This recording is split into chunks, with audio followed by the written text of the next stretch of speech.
Hello everyone, good morning. So अपन ने अपने प्रीवियस लेक्चर में आयोनिक बॉन्ड के बारे में पढ़ा था कि आयोनिक बॉन्ड क्या होता है, और उसके अलावा कार्बन एंड इट्स कंपाउंड की प्रॉपर्टीज़ के बारे में बताया था कि what is properties of carbon, carbon की क्या क्या प्रॉपर्टीज होती हैं, इसके बारे में हमने पढ़ा था। ठीक है, आज अपन डिस्कशन करेंगे बेटा किसके बारे में, आज अपन डिस्कशन करेंगे कोवेलेंट बॉन्ड के बारे में। ठीक है, उसके बारे में डिस्कशन करने से पहले आपको थोड़ा बहुत आयोनिक बॉन्ड के बारे में पता होना चाहिए कि व्हाट इज आयोनिक बॉन्ड। तो मैंने तुम लोगों को बताया था बेटा कि आयोनिक बॉन्ड क्या होता है। आयोनिक बॉन्ड के बारे में क्या बताया था, आयोनिक बॉन्ड जो है इसका फॉर्मेशन उन दो मेटल्स के, मेटल और नॉन मेटल के बीच में होता है, और उन दो एलिमेंट के बीच में आयोनिक बॉन्ड का फॉर्मेशन होगा जिसमें एक में इलेक्ट्रॉनों की कमी हो और एक में इलेक्ट्रॉन ज़्यादा हो। एज एन एग्जाम्पल मैंने तुम लोगों को NaCl का दिया था, साथ में मैंने कुछ एग्जाम्पल्स दिए थे। एज एन एग्जाम्पल KCl दिया था।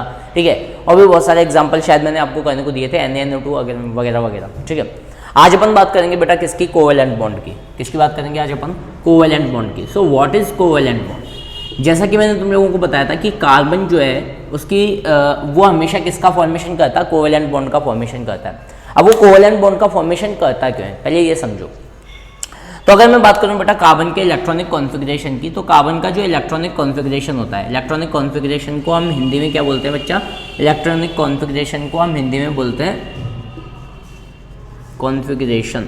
इलेक्ट्रॉनिक कॉन्फ़िगरेशन को हिंदी में बोला जाता है क्या, इलेक्ट्रॉनिक विन्यास। ठीक है, तो अगर मैं कार्बन के इलेक्ट्रॉनिक विन्यास की बात करूं वो क्या होता है बेटा, कार्बन का टोटल एटॉमिक नंबर जो होता है वो 6 होता है, एंड इलेक्ट्रॉनिक विन्यास का होगा बेटा इसका 1s2 2s2 2p2। ठीक है, और अगर हम 10th के अकॉर्डिंग बात करें तो 10th के अकॉर्डिंग इसका इलेक्ट्रॉनिक कॉन्फ़िगरेशन क्या होता है, 2,4।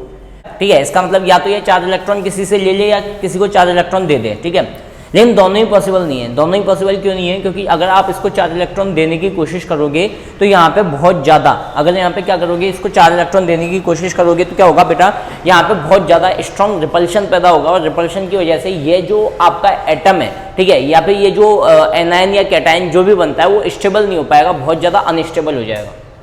ठीक है, और वैसे ही आप इसमें से 4 इलेक्ट्रॉन रिमूव नहीं कर सकते, क्योंकि 4 इलेक्ट्रॉन रिमूव करने के लिए बहुत ज़्यादा एनर्जी की रिक्वायरमेंट होगी। ठीक है, जो इम्पॉसिबल है। तो इस वजह से जो कार्बन होता है वो आयोनिक बॉन्ड ना बना के कोवेलेंट बॉन्ड का फॉर्मेशन करता है। अब बात आती है कि यार कोवेलेंट बॉन्ड होता क्या है। तो कोवेलेंट बॉन्ड का मतलब होता है इलेक्ट्रॉनों की शेयरिंग, मतलब इलेक्ट्रॉन क्या होते हैं, शेयर होते हैं, शेयरिंग ऑफ इलेक्ट्रॉन।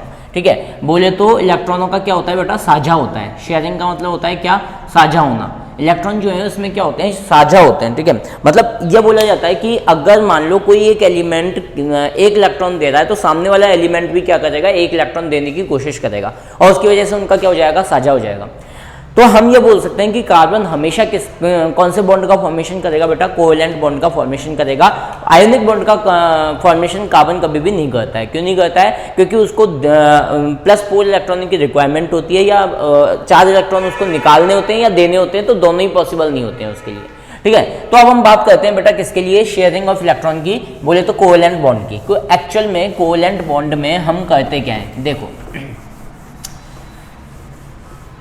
एग्जाम्पल के थ्रू अपन लेते हैं इसको, है ना। मान लो सपोज दैट मुझे क्या करना है, मुझे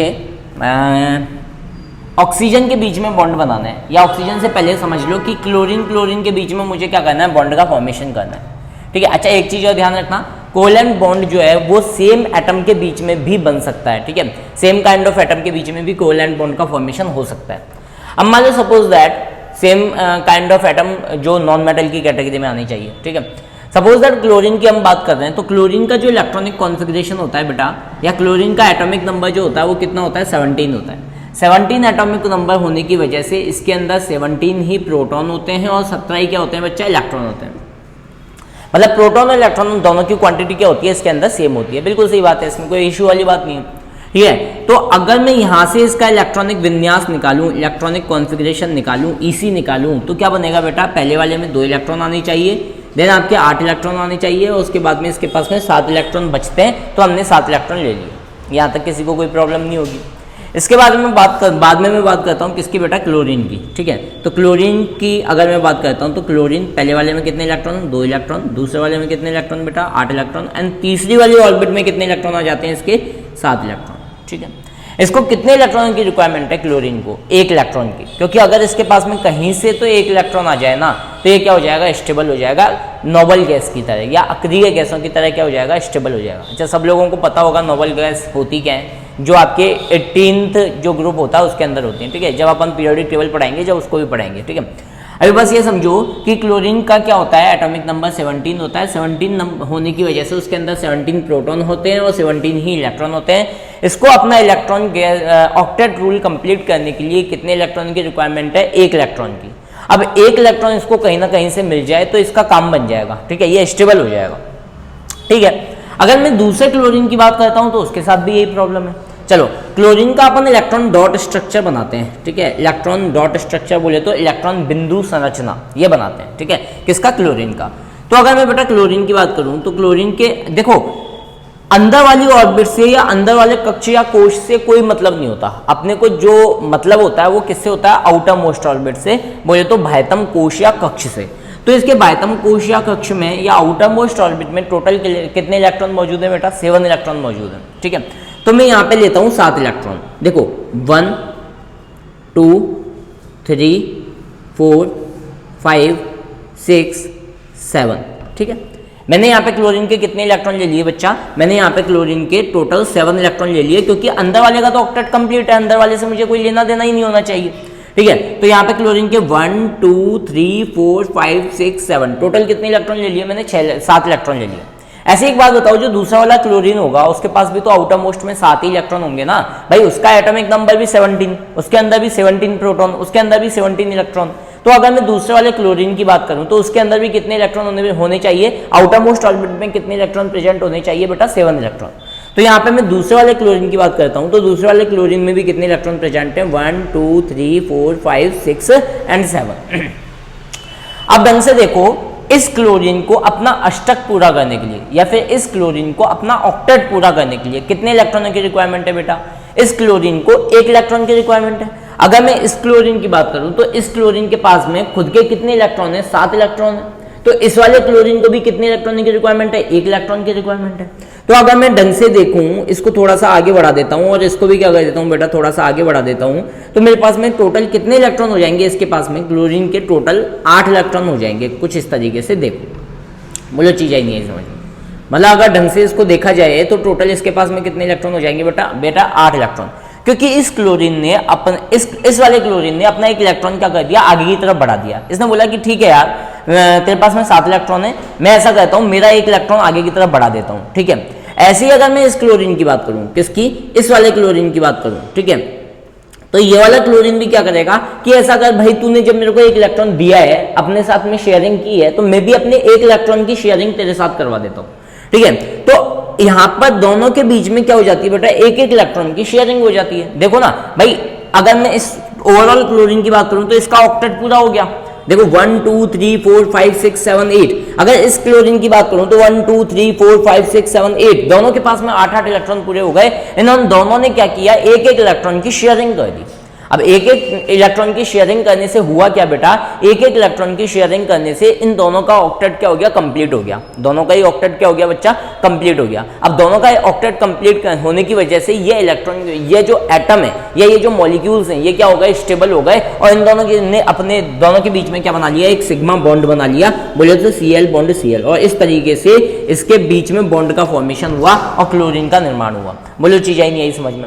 अब इसके अंदर एक चीज और समझो, ये जो क्लोरीन होता है ना, ये जो क्लोरीन है, अगर मैं इसकी बात करूं तो इस क्लोरीन ये अपना 1 इलेक्ट्रॉन जो है थोड़ा सा मिड में देता है। मतलब अगर तुम लोगों ने देखा हो तो ये जो चीज है ये बिल्कुल बीच में रखी हुई है। ऐसा नहीं होता कि ये इलेक्ट्रॉन इसके ज्यादा पास में होगा या इलेक्ट्रॉन इसके ज्यादा पास में। क्यों बेटा? ये चीज तब भी होगी जब कोई भी आपके पास में मॉलिक्यूल है, उसमें कोई ज्यादा इलेक्ट्रोनेगेटिव एलिमेंट है ना, तो वो जो इलेक्ट्रॉन है वो उसकी तरफ खिसक जाएंगे। अभी मैं बताऊंगा, उसको बताने की कोशिश करूंगा।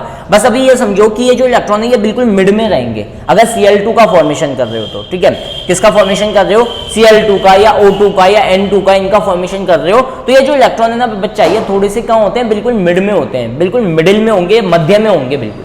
अब मान लो सपोज दैट मैंने यहाँ पे O2 की बात की। किसकी बात की? O2 की बात की। तो ऑक्सीजन में O2 के अंदर ऑक्सीजन से O2 मिलकर बन रहा है, मतलब O प्लस O, दो ऑक्सीजन के एटम्स हैं यहाँ पे। ऑक्सीजन की अगर मैं बात करूं तो ऑक्सीजन का जो एटॉमिक नंबर होता है बेटा वो क्या होता है 8 होता है, जहां तक मुझे पता है, ठीक है।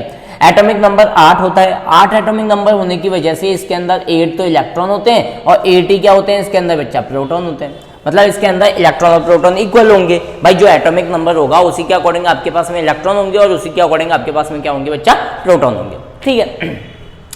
तो अगर मैं इसका इलेक्ट्रॉनिक कॉन्फ़िगरेशन देखूं या इलेक्ट्रॉनिक विन्यास देखूं, हिंदी में लिखें अगर अपन इलेक्ट्रॉनिक विन्यास अगर इसका देखा जाए तो इलेक्ट्रॉनिक विन्यास बेटा इसका क्या होगा 2,6, ठीक है। बोले होगा नहीं होगा, मतलब आउटर मोस्ट ऑर्बिट में कितने इलेक्ट्रॉन मौजूद हैं इसके 6 इलेक्ट्रॉन, ठीक है। तो अपने को अंदर वाली ऑर्बिट से मतलब नहीं होता है, वापस एक ही चीज में बार बार मैं बता रहा हूं कि अपने को अंदर वाले कक्ष या कोश से या ऑर्बिट से या शेल से कोई मतलब नहीं होता। अपने को जो मतलब होगा वो किससे होगा बेटा, जो आउटर मोस्ट ऑर्बिट में इलेक्ट्रॉन है उनसे मतलब होगा। तो आउटर मोस्ट ऑर्बिट में कितने इलेक्ट्रॉन मौजूद हैं बेटा 6 इलेक्ट्रॉन मौजूद हैं, ठीक है। तो मैंने यहाँ पे ऑक्सीजन लिया, ऑक्सीजन के आउटर मोस्ट इलेक्ट्रॉन में कितने ऑर्बिट में कितने इलेक्ट्रॉन 1 2 3 4 5 6।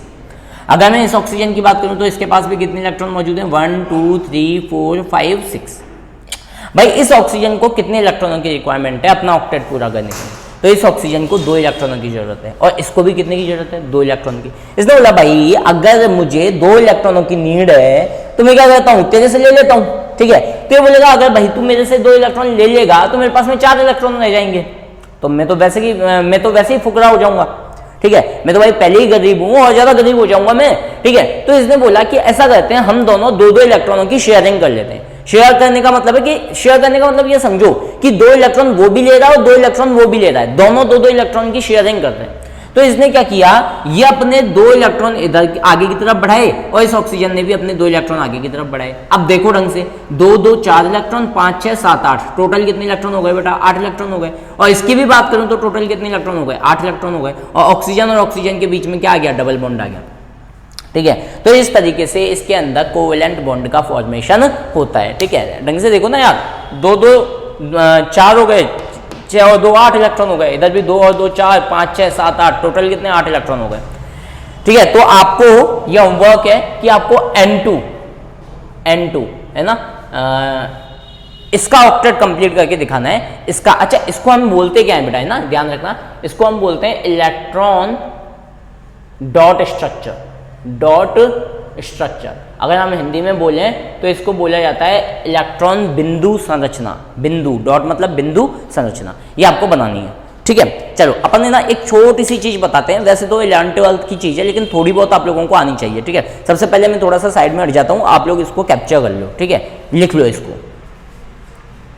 ठीक है, पॉज करो और लिखो, डन, ठीक है। अब अपन आगे बढ़ते हैं।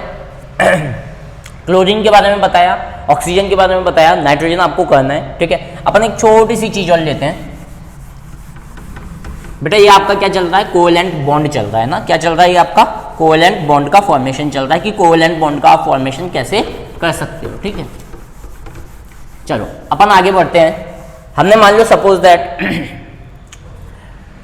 दैट मुझे HCl हाइड्रोजन क्लोराइड के बीच में बॉन्ड के फॉर्मेशन का पता करना है कि इसमें कोवेलेंट बॉन्ड बनेगा या आयोनिक बॉन्ड बनेगा। तो अगर मैं ढंग से देखूं तो यहाँ पे कोवेलेंट बॉन्ड का फॉर्मेशन हो रहा है। देखो अगर मैं हाइड्रोजन की बात करूं तो बेटा हाइड्रोजन का एटॉमिक नंबर क्या होता है 1 होता है। हाइड्रोजन का एटॉमिक नंबर क्या होता है बेटा 1 होता है, और 1 होने की वजह से इसके अंदर एक ही प्रोटॉन होगा और एक ही क्या होगा बेटा इसके अंदर इलेक्ट्रॉन होगा। इसका मतलब हाइड्रोजन की आउटर मोस्ट ऑर्बिट में कितने इलेक्ट्रॉन मौजूद है बेटा 1 इलेक्ट्रॉन मौजूद है, एक ही इलेक्ट्रॉन प्रेजेंट है। अगर मैं क्लोरीन की बात करूं तो क्लोरीन का इलेक्ट्रॉनिक कॉन्फ़िगरेशन अभी अपन ने देखा थोड़ी देर पहले 2,8,7। तो इसकी आउटर मोस्ट ऑर्बिट में कितने इलेक्ट्रॉन मौजूद हैं बेटा, इसके आउटर मोस्ट ऑर्बिट में टोटल 7 इलेक्ट्रॉन मौजूद हैं, 1 2 3 4 5 6 एंड 7। मैंने तुम लोगों को बताया था हाइड्रोजन और हीलियम के लिए डुप्लेट रूल फॉलो होता है, ठीक है। कौन सा रूल फॉलो होता है बेटा डुप्लेट का नियम, ठीक है। मतलब इसके अंदर अगर आप 2 इलेक्ट्रॉन भी दे दोगे ना तो हाइड्रोजन क्या हो जाएगा उसको सेटिस्फाई कर लेगा, ठीक है। एक बहुत ही अच्छी प्रॉपर्टी होती है हाइड्रोजन की, यूनिक प्रॉपर्टी होती है जो मेटल और नॉन मेटल दोनों से मेल खाती हैं, ठीक है। तो बाद में बात करेंगे उसके बारे में। पहले अपन आप बात करेंगे यहाँ पे हाइड्रोजन। हाइड्रोजन के पास में कितना इलेक्ट्रॉन है बेटा? 1 इलेक्ट्रॉन है। क्लोरीन के पास में कितने इलेक्ट्रॉन है? 7 इलेक्ट्रॉन है। तो हाइड्रोजन को अपना डुप्लेट पूरा करने के लिए कितने इलेक्ट्रॉन की जरूरत है? 1 इलेक्ट्रॉन की। और क्लोरीन को अपना डुप्लेट पूरा करने के लिए, ऑक्टेट पूरा करने के लिए कितने इलेक्ट्रॉन की जरूरत है बेटा? 8 इलेक्ट्रॉन की। ठीक है, मतलब 7 तो है, 1 इलेक्ट्रॉन इसको चाहिए। तो क्या बोलते हैं कि भाई इसको भी 1 इलेक्ट्रॉनों की नीड है और इसको भी किसकी नीड है बेटा? 1 इलेक्ट्रॉन की नीड है। तो होगा क्या, क्लोरीन अपने 1 इलेक्ट्रॉन की शेयरिंग हाइड्रोजन के साथ में कर देगा। किसके साथ में कर देगा? हाइड्रोजन के साथ में 1 इलेक्ट्रॉन की शेयरिंग कर देगा। और हाइड्रोजन भी अपने 1 इलेक्ट्रॉन की शेयरिंग किसके साथ में करेगा? क्लोरीन के साथ में करेगा। तो इससे क्या होगा, हाइड्रोजन के तो 2 इलेक्ट्रॉन कंप्लीट हो जाएंगे और क्लोरीन के भी टोटल कितने इलेक्ट्रॉन कंप्लीट हो जाएंगे बेटा? 8 इलेक्ट्रॉन कंप्लीट हो जाएंगे। ठीक है, टोटल कितने इलेक्ट्रॉन कंप्लीट हो जाएंगे? क्लोरीन के भी 8 इलेक्ट्रॉन कंप्लीट हो जाएंगे। अब बात आती है कि सर इसमें थोड़ा सा डायग्राम में मेरे को प्रॉब्लम नजर आ रही है, ये इलेक्ट्रॉन आपने क्लोरीन के पास में क्यों बनाया है? ठीक है, तो ये बहुत ही अच्छी चीज़ है, ये आपको जाननी चाहिए ये चीज़।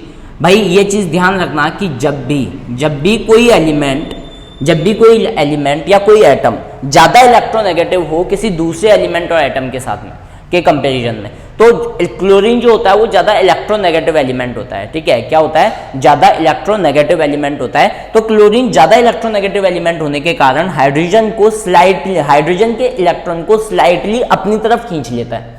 ठीक है, यह जो बॉन्ड है ये इधर की तरफ भी आ सकता था, मतलब ये जो इलेक्ट्रॉन का पेयर है ये इधर की तरफ भी आ सकता था, लेकिन नहीं आया। क्यों नहीं आया? क्योंकि क्लोरीन जो है वो ज़्यादा इलेक्ट्रोनेगेटिव है। इलेक्ट्रोनेगेटिविटी जो होती है, नेगेटिविटी, ठीक है, ऑफ क्लोरीन जो है वो ज़्यादा होती है किससे? हाइड्रोजन से। इसको हम हिंदी में बोलते हैं विद्युत ऋणात्मकता।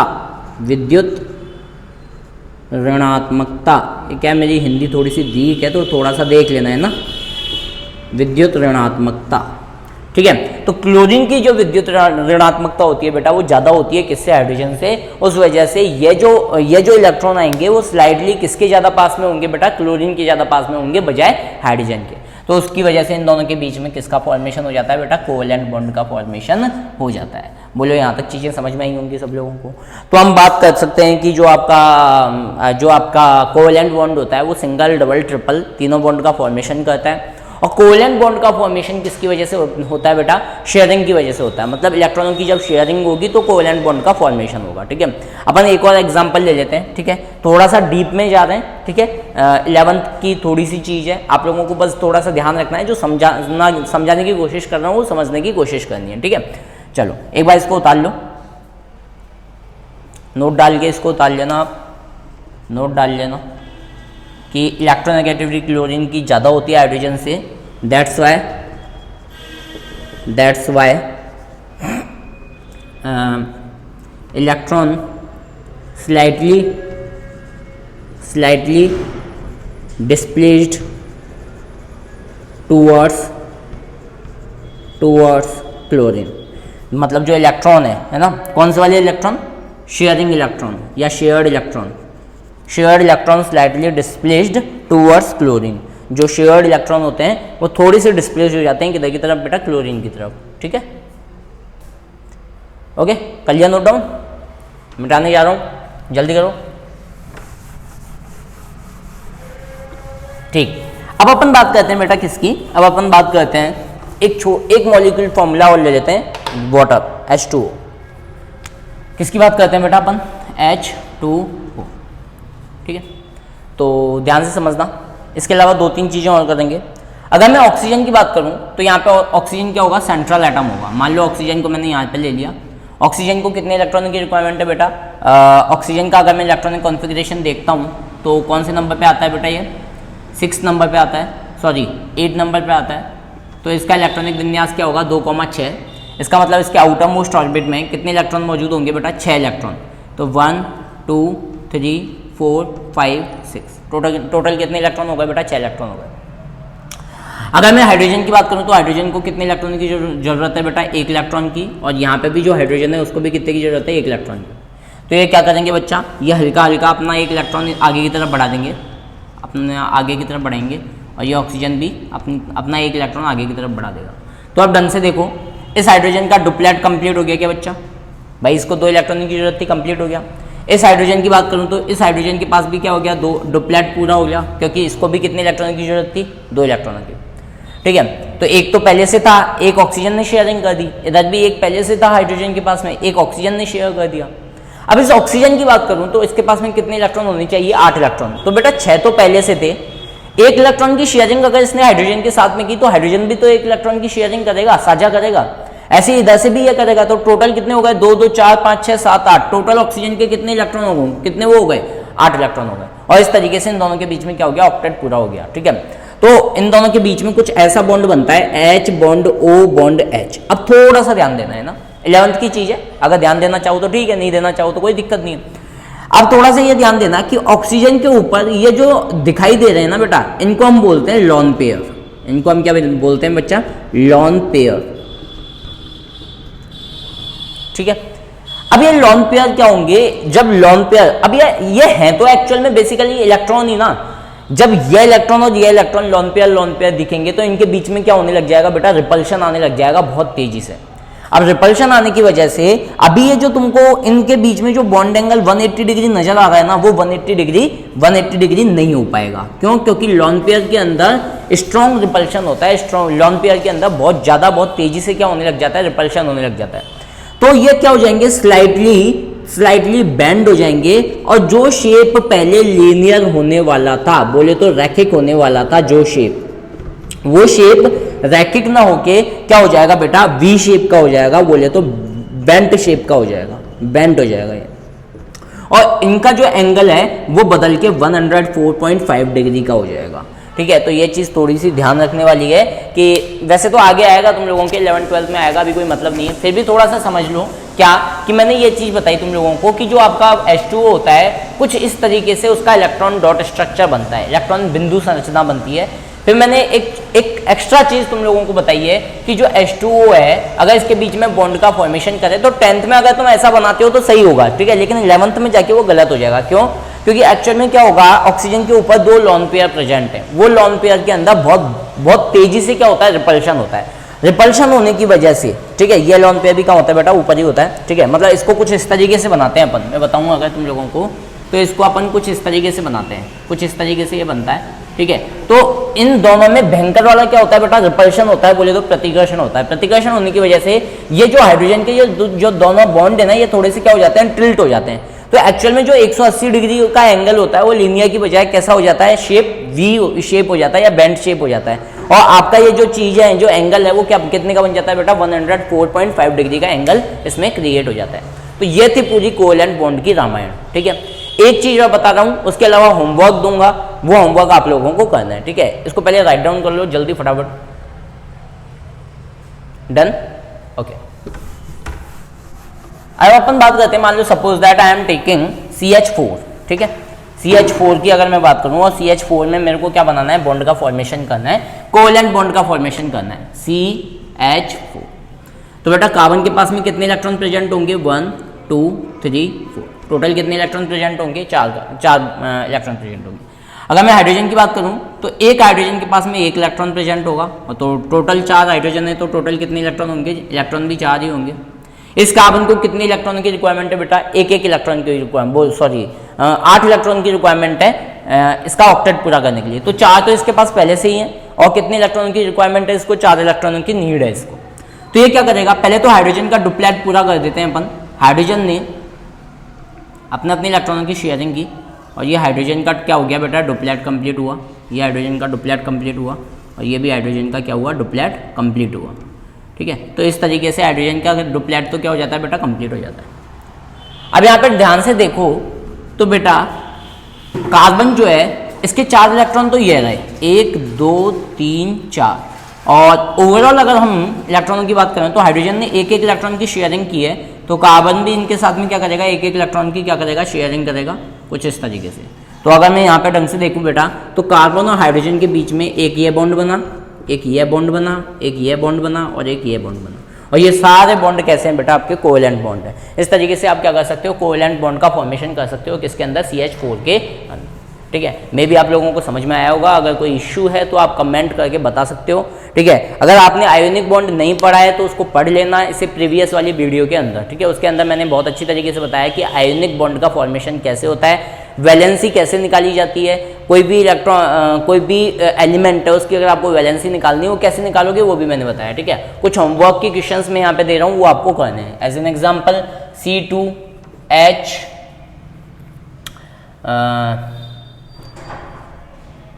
C2H6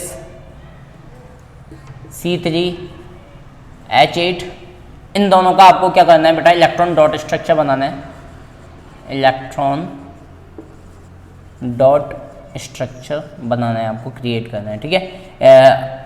आप लोगों को अगर आ जाता है तो आपको कमेंट करके बताना है, कुछ फोटो जो है अपलोड कर देनी है, बताना है कि इनको कैसे बनाया गया है, ठीक है। नहीं आता है तो होमवर्क डिस्कशन अपन कल कर लेंगे, ठीक है। तो इस तरीके से आपका आयोनिक बॉन्ड कंप्लीट हो गया, आपका कोवेलेंट बॉन्ड का फॉर्मेशन कैसे होता है वो कंप्लीट हो गया, ठीक है। अब अपन नेक्स्ट वाली वीडियो में ये देखेंगे कि एक्चुअल में IUPAC नेमिंग कैसे होती है, इनको नेमिंग कैसे दी जाती है, ठीक है। आपके जो हाइड्रोकार्बन है उनको किस तरीके से क्लासिफाइड किया गया है, ये सारी चीज़ें अपन उसके अंदर देखने की कोशिश करेंगे, ठीक है। तो ढंग से इसको होमवर्क को कीजिए, जो भी प्रॉब्लम आती है उसको शॉर्ट आउट कीजिए, उसको कमेंट बॉक्स में बताइए। जिसने वीडियो नहीं देखी है मैंने अपनी पिछली वीडियो की जो लिंक है वो डिस्क्रिप्शन में शेयर कर दी है, तो उस पर जाके क्लिक करके आप मेरी पहली वीडियो देख सकते हो। Okay, thank you all of you.